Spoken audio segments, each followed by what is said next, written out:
Hi guys, it's Luton here, and today I've got another Alborz mountain for you. In fact, it's funny that the last video we had was Alborz, but I looked through my footage today and I have about 8 rounds that I wanted to post up, and this seemed like a good one to start off because I've got some ideas for things that I want to do with the others. One of them needs to drop in on another commentary and so on and so on.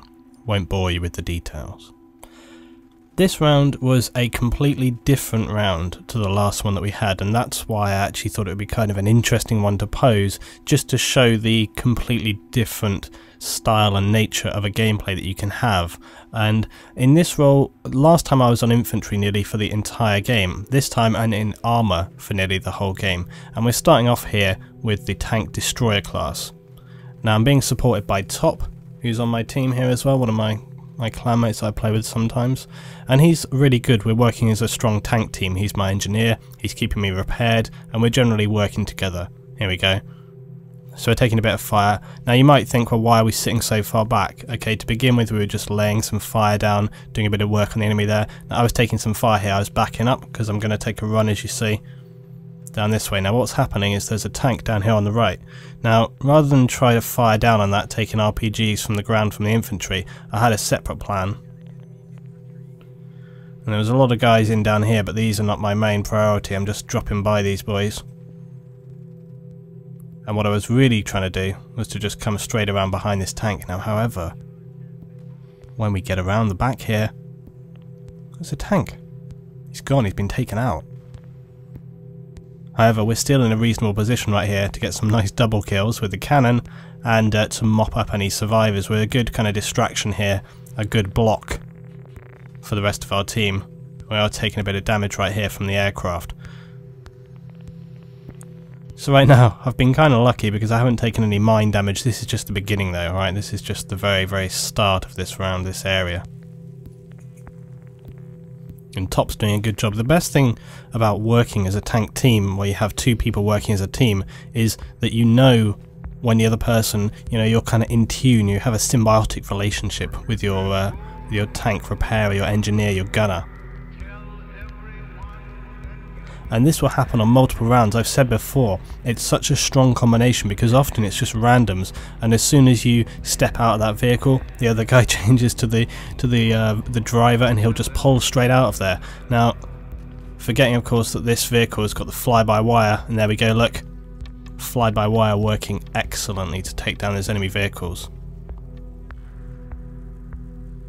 And the 2 other players that we see regularly on my server, Jizza and Caius, and they really work. Caius is Kai, now that I've figured out how to correctly pronounce his name. They work as such a strong tank team together. Something else that's important to realise with Jizza and Caius, neither of them, also look right here, I'm preventing the enemy here from stealing one of our bloody destroyers. Yeah, Jizza and Caius, neither of them have a mic. So whenever I play with these guys, I can talk to them, but they would never talk back to me. We're even outnumbered at this point by at least 2 players, so the defenders actually have a strong advantage over us right here.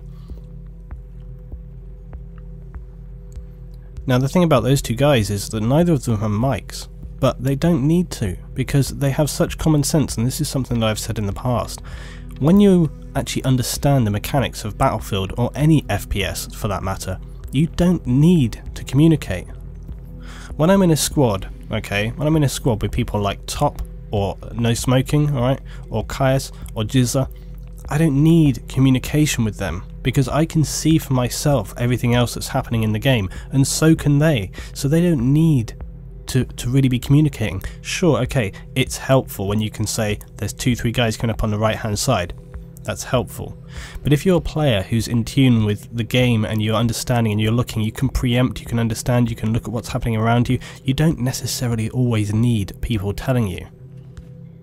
And this is something that I've said in the past. This is another thing as well about public games, is that you don't always have to be in a fully communicating team to have a strong advantage. Now, I don't know what was going on with my gun here, but I seemed to not be able to miss. Every time I fired, I was getting kills with this tank cannon, just one-hitting these guys right here.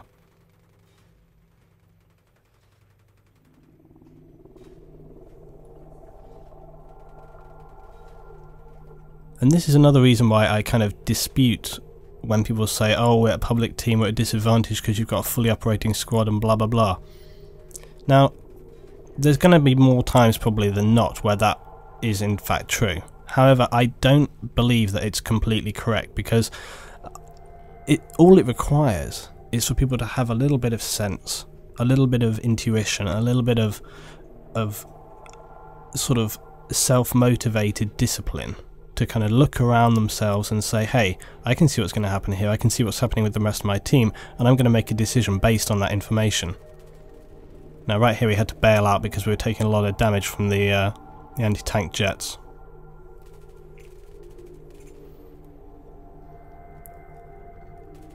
And we're coming back here with the classic ability to change your role. Yes, I've been sitting in the tank and picking up kill after kill after kill, but having lost that sort of piece of equipment there, I haven't just bailed out and instantly got killed. I'm moving forward, taking out enemies, and I'm pushing myself towards the objective. Where is my team right now?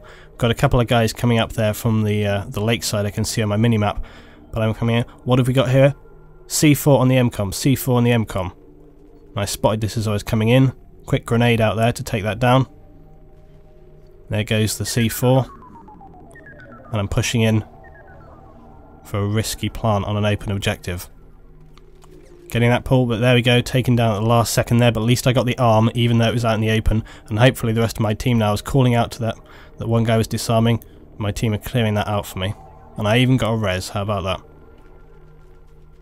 And Top's here to pick me up as well, so you can really see this kind of nice smooth team play. Everyone's playing their role there, clearing out the objective, making sure, focusing around, and really working well as a team. And the other thing to remember is that there are some regular people on my server, but for the most part when I play on my server, it is just random players. Okay, most of the people that come to my server are not people that I know all the time.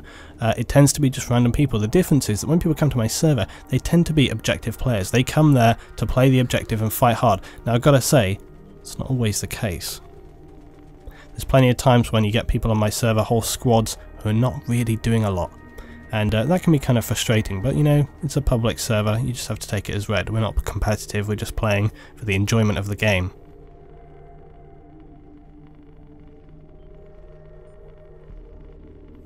So now we're going to be making a move up here. Now again, something else to note. See how the majority of my team went off to the left there? Now I could choose a couple of ways to go, but the fact that most of them guys were going up that way, I didn't want to follow suit, because by sheer weight of numbers, and I've said this before, if everybody's going the same way, think about that, okay? If you see 6-7 people all going the same way, just think to yourself, did you see this by the way? Flipping the quad over the top of my tank right there. Look at your surroundings, okay? They're already pushing up so hard, my team here, that they nearly got a plant on B there, but it looks like they got that defended off of them.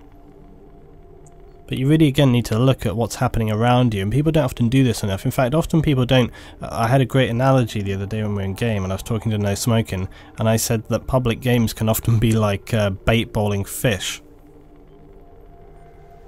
And if you don't know what bait balling is, it's when fish, like small fish, like herring or whatever, the kind of, you know, the shoaling fish that you get in the ocean, they tend to stay in these huge packs of shoals, right, these massive balls of fish. And when they have predators coming nearby, they tend to kind of clump together in a huge ball and they just swirl around, the idea of safety in numbers. But unfortunately what tends to happen is that because they're all together in a big ball, they're not really going anywhere, and they tend to just get picked off by all the predators around them. They just get surrounded. They get surrounded by birds on the surface, they get surrounded by sharks or marlin or barracuda, whatever, any kind of predatory fish that are coming around, and they just get picked off until there's nothing left. And that tends to be what happens to public players when they stay together in large groups. They stay together because they think, hey, there's lots of other people around me, so therefore I'm going to get protected, and I don't, you know, if I'm on my own, I'm going to have to deal with everyone by myself. Whereas if I spread out, you know, if I stay together in a big group, then I'm going to be protected by those people around me. Unfortunately, what tends to happen is that when those players move together in a big ball, several things are going to happen. One, they're an incredibly obvious target. Everybody can see them because there's a huge group of them together, so they're very, very clear. As soon as one of those people gets spotted, then probably all of them are going to get spotted. The other thing is that it's more difficult to move around when you're in a large group, because you can't kind of often get through corridors so easily. There's a lot of other people around you, there might be more distractions going on, maybe you haven't got a clear line of sight onto things, so it can actually cause you probably a lot more trouble than it actually is giving you in benefit. And the worst thing of all is if you come forward and all those other people are there, you're probably just going to get cut down, because that other person that's there with an LMG or sniper rifle or just any kind of assault rifle is just going to be able to cut you down. Or, let's say like right now, move up in a big group towards the objective. Well, what happens if you move forward into a kill zone and there's 2-3 people on multiple different positions all around you? Well, they're just going to fire in on you and from different directions, and there's going to be so much chaos you won't actually be able to see what's happening, and everyone's just going to get dead. So one of the strongest things that I could really say to do is, it doesn't mean that you need to solo things, because soloing things can be as dangerous and unhelpful as going together in a big ball of people. But just use some common sense. 2 and 3 and 4 people, that's a great number, and when you move in those 2 and 3 and 4 people, don't hug them.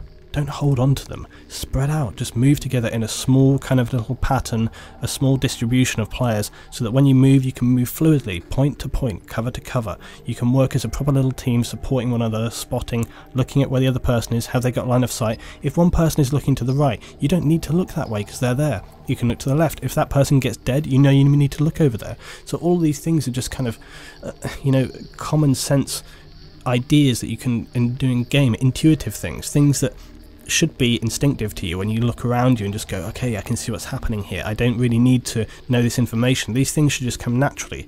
And this comes back to what I was saying about not needing to communicate in game, because if you are good at observing what's happening around you, and this is what a good thing that I often say to my guys in game when I don't want to overcomplicate the chat is, if I'm defending one area, some guy coming here for the C4 or whatever on us. I have to say the end of this round is not perfect. I've had a really nice round up to this point, and it all goes out the window here. I do get a nice double kill I think here though. Yeah, take it back, BCOM defenders.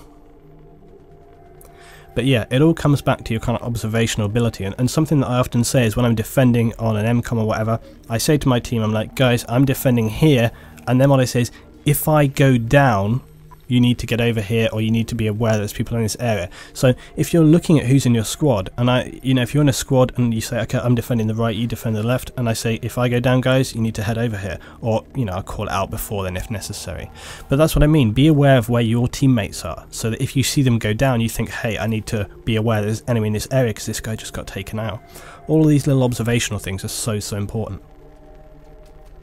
So that's been this round today, guys. A little bit of a chat, a little bit of a look at a reasonable game here. Nice game, a nice follow-up from the one that we had before.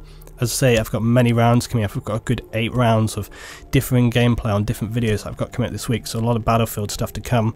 I'll be processing it as necessary, and of course, I've got Endgame Premium for PS3 coming out next week, so I've got some things planned there as well. Thanks for watching, hope you enjoyed. As always, if you enjoyed it, please drop me a like, it always helps out. And see you next time for some more Battlefield 3.